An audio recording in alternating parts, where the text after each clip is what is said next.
just like, you know, it's fine, you're in a messed up family, don't worry about it, son. And then he just starts to tell you about all the characters, what's happened in their life, where they're going. And then he does this monologue now. Where is it? Got it here. It says, growing up happens in a heartbeat. One day you're in diapers, the next day you're gone. But the memories of childhood stay with you for the long haul. I remember a place, a town, a house like a lot of houses, a yard like a lot of yards, on a street like a lot of other streets. And the thing is, after all these years, I still look back with wonder. And it's just, that's sadness. It's one of those, you know, it's just a really good show, has ended. But it's got one of those things with it, you know, that resonates, I think, with every single... Unless you had a really horrible childhood. If you had like a battered childhood, then it's probably not going to resonate with you, and I'm really sorry. But if you had just a regular family upbringing, it really does just resonate with you, because most people's streets are just like everybody else's streets. Most people's memories are pretty much the same as everybody else's when they were growing up as a kid. But, you know, when you look back at them, you know, they're your own memories. They're the things that define you as a person. But, you know, you can maybe look back on anybody else's life and pick out those moments and say, well, those things happened to me just in a different way. And I think that's quite poignant, quite sad. Okay, now number 27 is a little more obvious. We were talking earlier on about Joss Whedon TV programmes. To be honest with you, this is one I had forgotten about until I just read about it there tonight again. It's Angel, which was the spin-off, of course, from Buffy the Vampire Slayer. It's the final episode, season 5, episode 27, or 22, not Fade Away, which is one of those infuriatingly ambiguous endings. And it's the death of one of the major characters. Yeah, poor Wesley Wyndham-Pryce meets his end. Another character that became absolutely fantastic. Like, started off as such a whiny, horrible, nasty... I remember watching the Buffy when he was in it, and I absolutely loved Alison Hannigan. I was a massive Alison Hannigan fan. Had posters all over my bedroom. Just loved the character, Willow, to bits. Just wanted to marry her. And I remember she was on SMTV Live, and she was talking, and one of the people that was in the crowd asked her, have you got a boyfriend? And she says, yes, I'm actually dating that dude. And I was like, that dude, really? David, like, what's she got that I don't Alexis have? Denisof, isn't it? Yeah. So what's she going out with that guy for? And then when you see him in Angel, like you can see he's a really good actor. He's really intense. He brings a lot to the table, especially after the kind of first season of Angel. And then there's storylines brought in about alcoholism and, you know, how he deals with death and everything else. But in this last episode, he's essentially fighting a warlock that he would never ever be able to beat, but he kind of outsmarts him and kills him. But the guy stabs him and he's dying. And there was this demon called... What was her name again? I can't remember, but she could shapeshift. And she essentially was... Ilya, wasn't it Ilya? Yeah. How the hell to explain that? She was inside Fred, his... Yeah, basically it was the same actress again that played Fred, played her. Yeah. And she basically, when the demon came through, she tore Fred's soul apart, and Fred didn't exist anymore. And she's a shapeshifter as well. And when he's dying, she asks if, you know, do you want me to turn it, Fred? And he says, yes, please. And he finally gets to say his goodbye to the person that he never really got to say goodbye to. And then he dies, and it's kind of horrible, and it's nasty, and it's death. That's why it's sad. It's a nice character passing away. Okay, now number 26. This is a series that is on my must-watch list, and I've never seen any of it. I know nothing about it, but it is definitely on my to-watch list. It's Sons of Anarchy, which is about an American biker gang, I think. Yes. And it's the death again of one of the major characters. Yes, this was a shock. This was a massive shock. The character Opie is essentially the main character, Jax's best friend. When you first meet him, he's actually just out of prison, serving I think it was a 5-year sentence for gun running and stuff, and he served that for the Sons, essentially, you know, so that somebody else didn't go to jail. He didn't try and plea a bargain or anything like that. He just took his sentence, and, you know, they respect him for that, but his wife wants him out of the gang, and loads of stuff happens to this guy. This guy lives a crap life. It's really horrible, but he's really, really loyal. He's a really cool looking guy, you know, beard, long hair, big strong guy. So what happens is the Sons get taken into prison, and Opie's not actually going to get taken, and he ends up butting one of the police officers, so he gets taken with them, and they go to jail, and it's kind of contrived. I don't want to spoil it for everybody, but the warden says, you know, one of you has to fight these 4 guys, and one of the guys stands in. Opie ends up butting one of the guards. This guy headbutts everybody, by the way, and he headbutts one of the guards, and they put him in, and he's in the room with 4 guys, and he fights them off. He puts up a really good fight, but they end up beating him to death with a pole. And it's horrible, it's nasty, it's very, very hard to watch. And all the while, his best friend Jax is watching this, and eventually he turns his back, and it's just, it's a really great character getting taken out in one of the most horrible ways possible. And you just feel so bad. And maybe it's not a moment that makes you cry, but it's definitely a moment that makes you somber. And it's horrible and nasty. Okay, now from one end of the spectrum to the next, this is number 25. The original series of Twilight Zone, Season 1, Episode 8, Time Enough at Last. I remember this. I really remember this. Now, obviously not the first time around, but I remember seeing this as a kid. And it's... Well, it's...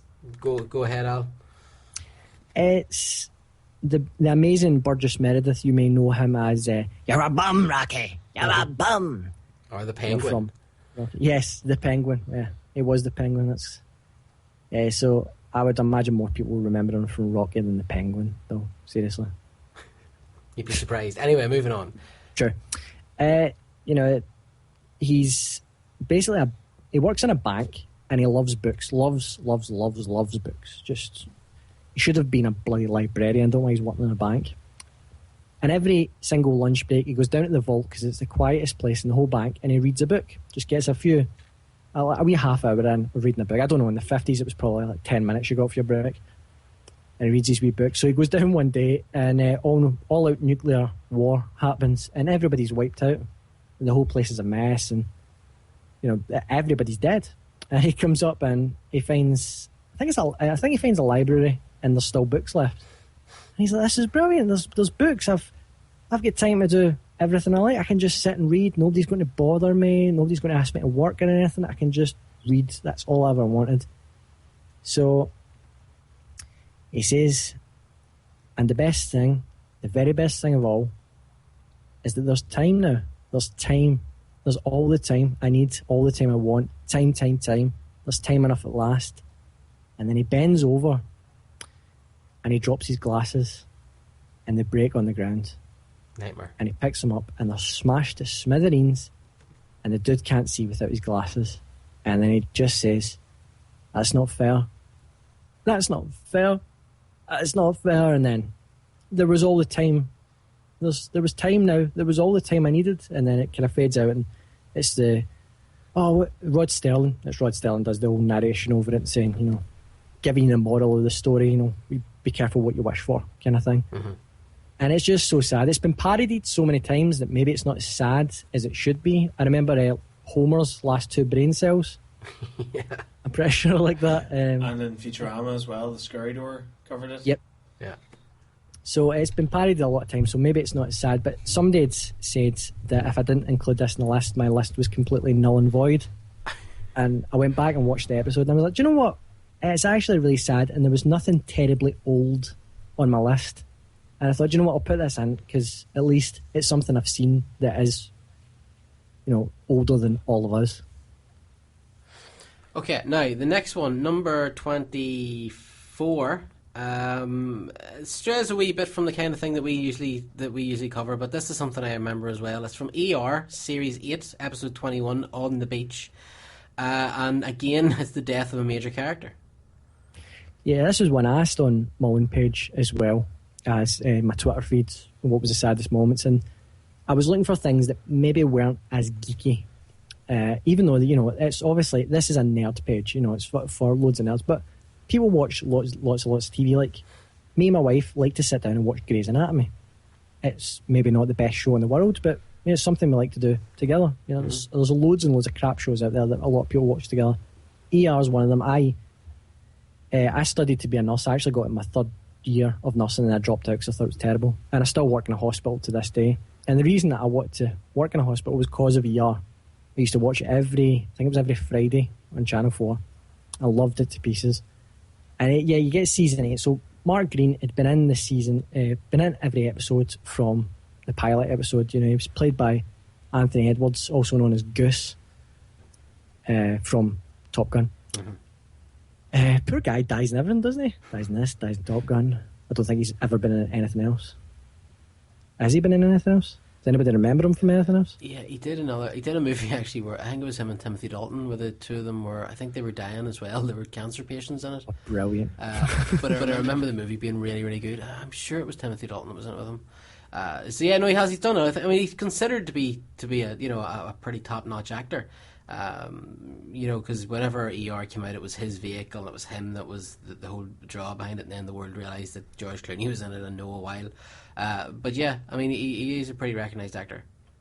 Pretty much after this storyline, this is essentially his death, and I'll explain in a wee second. But after this storyline finished, the show went downhill. As soon as he left, the show really went downhill, and then when no while left, just call it a day. Yeah, I mean, because Carter left, but the show was always meant to be like Carter's experiences as a doctor. Pretty much. So it didn't make sense. It really got bad. They tried to get too many good-looking people in. I know they had George Clooney and stuff like that, but they tried to get too many, because the nurses looked like regular people, and a lot of the doctors looked like regular people. And trust me, I work in a hospital. There's a lot of good-looking doctors out there, male and female. There's good-looking nurses, but there's also really ugly people as well. It's like I work in the hospital, so there you go, case in goddamn point.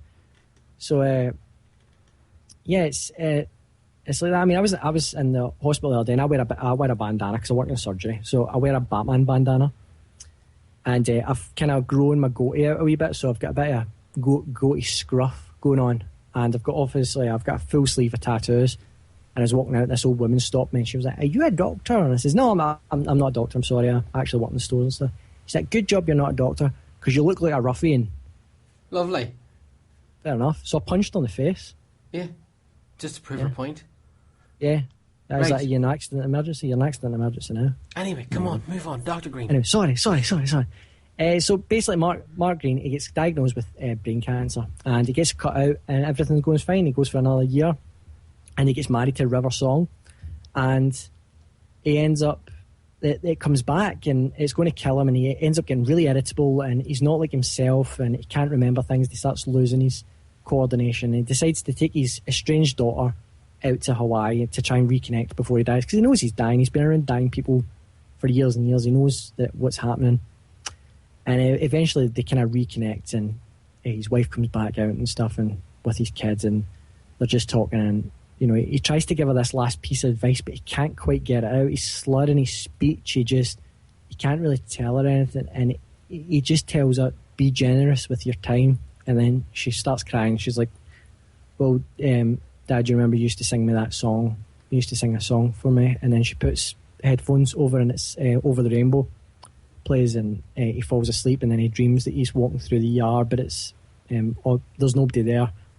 And then he walks out the front doors, and then they find out in the morning that he's dead. And it was just a really, really sad moment. The whole daughter thing, and him walking through, was that him going to heaven or whatnot? It was quite a sad moment.